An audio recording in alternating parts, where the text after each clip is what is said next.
அப்படி சிஸ்டர், நீங்கள் மட்டும் பார்க்குறீங்க, பாய்ஸ் கிட்ட நல்லா படிச்சிருக்கணும், நல்ல வேலையில் இருக்கணும், நல்ல வீடு இருக்கணும், நல்ல சேவிங் இருக்குன்னு பார்க்குறீங்க.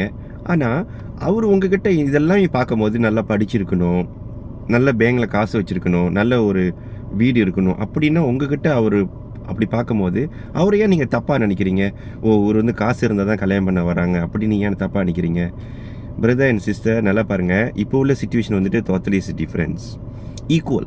நம்ம பேரண்ட்ஸ் அம்மா அப்பா எப்படிக்கு பொண்ணுக்கு ஒரு உரிமை கொடுக்குறாங்களோ அதே மாதிரி தான் பையனுக்கும் உரிமை கொடுக்குறாங்க. இப்போ நம்மக்கிட்ட ஒரு பேப்பர் குவாலிஃபிகேஷன் இல்லைன்னு சொல்லிட்டு நம்ம யாரை குறை சொல்கிற மாதிரி இருக்குது?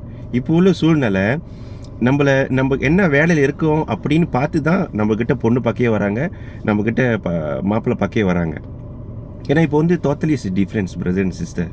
ஸோ அப்கிரேட் பண்ணுங்கள். 2026 உங்களுக்குன்னு ஒரு டார்கெட் வச்சுக்கோங்க. கேரியர் அப்கிரேட் பண்ணுங்கள். எவ்வளோ நாளைக்கு தான் கஷ்டப்பட போகிறோம்? அம்மா அப்பாவை எத்தனை நாளைக்கு தான் நம்ம கஷ்டம் கொடுக்க போகிறோம்? இது யோர் லைஃப். நீங்கள் உங்களோட லைஃப்பை நீங்கள் தான் கைஸ் பிரதர் அண்ட் சிஸ்டர் கொண்டு போகணும். ஓகேங்களா? Free consultation My Futures Academic உள்ளுக்கு வாங்க. மை ஃபியூச்சர்ஸ் அகாடமிக் உள்ளுக்கு வாங்க. உங்களுக்கு போதுமான உதவியாளர்கள் நம்ம இருக்கோம். முழுமையாக இன்ஃபர்மேஷன் கொடுக்கறதுக்காக இருக்கும். இந்த படிப்பு நோ எக்ஸாமினேஷன், ஒரே வருஷத்தில் படிக்கலாம். 2026 நல்ல ஒரு அருமையான வருஷம், நம்மளோட வருஷம். ஒரு நல்ல டார்கெட்டில் வாங்க, உங்களுக்கு நாங்கள் ஹெல்ப் பண்ண ரெடியாக இருக்கோம். ஓகேங்களா? God bless you. All the best. My Futures Academic, உங்கள் நிர்மல். தேங்க்யூ.